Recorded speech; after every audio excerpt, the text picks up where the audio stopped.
Hey everybody, welcome back. Mike from Spectre Comics. While you watch me draw Mike Wazowski in the background of this video, I'm going to talk to you about whether you should watch the new Monsters, Inc. spin-off show, Monsters at Work, on Disney+.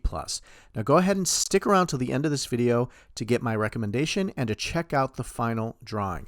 Now, I had no idea this show was even in the works, so when I saw a commercial for it on TV, I had already missed the first 3 episodes. Now, there's 10 episodes in Season 1, and as Disney tends to do with their series shows on Disney+, 1 episode drops each week for the duration of the show.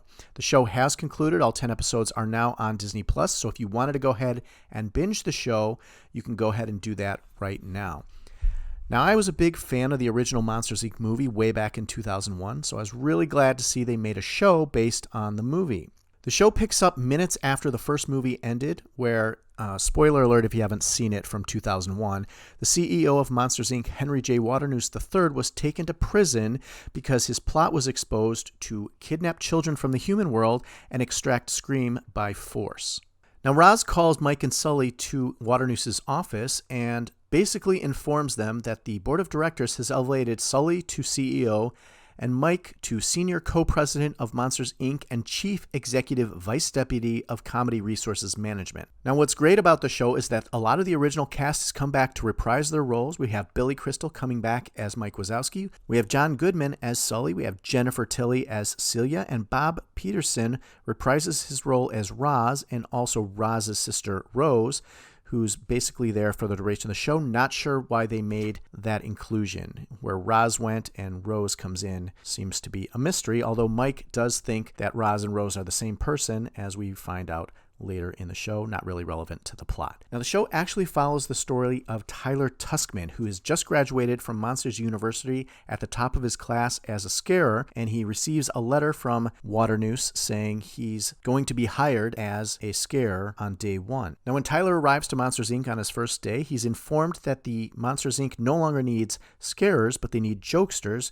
because they are converting all scare floors to laugh floors, because as we know, laughter is 10 times more powerful than scream. Now, since Tylor's not a jokester and still wants to be a scare, he gets reassigned to the MIFT crew, which is the Monsters Incorporated Facilities team, because apparently his parents own a hardware store. Now, Tylor still has dreams of being on the laugh floor, even though he doesn't have comedy skill. But as he's assigned to MIFT, we get to meet a whole new cast of characters, the MIFTers, as we follow Tylor on his journey to go from MIFTer to jokester. Now, Tylor is voiced by Ben Feldman, who you may know as the funny lawyer for Pied Piper on HBO's Silicon Valley. The head MIFTer, Fritz, is voiced by the Fonz. Val is voiced by Kelly from The Office, and there's a few other MIFT monsters that round out the crew. Now, as Tylor still has dreams of helping generate power from Mestropolis, he does dedicate himself to becoming a jokester. Mike Wazowski starts a class where he teaches monsters the art of comedy. Tylor, of course, joins the class to begin dedicating himself to learning how to be funny.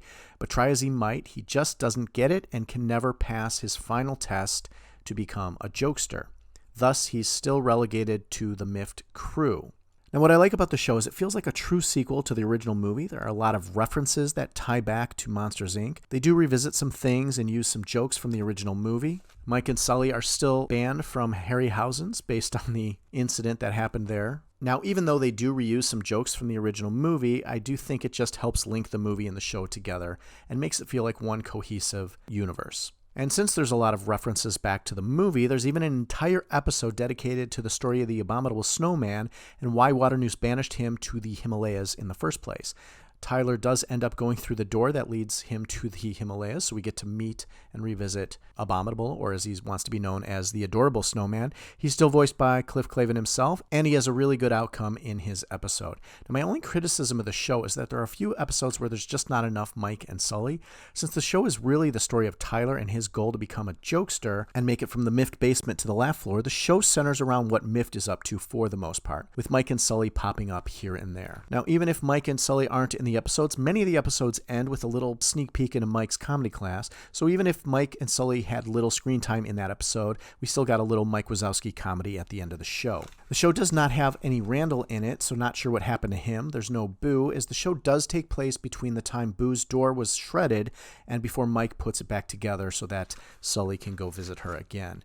But I enjoyed some of the other scares and characters that made it into the show, like Needleman and Smitty. They're still doing their janitorial work, making little comic relief throughout the show.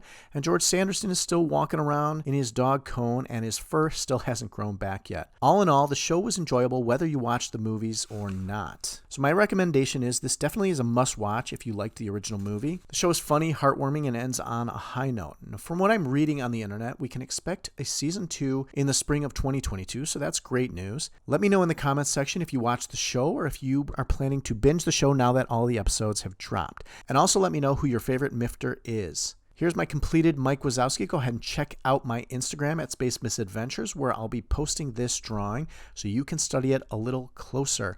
Like the video, subscribe to my channel, and share this video with other fans of Monsters, Inc. and Pixar. Thank you for watching. Have a great day, and we will see you next time.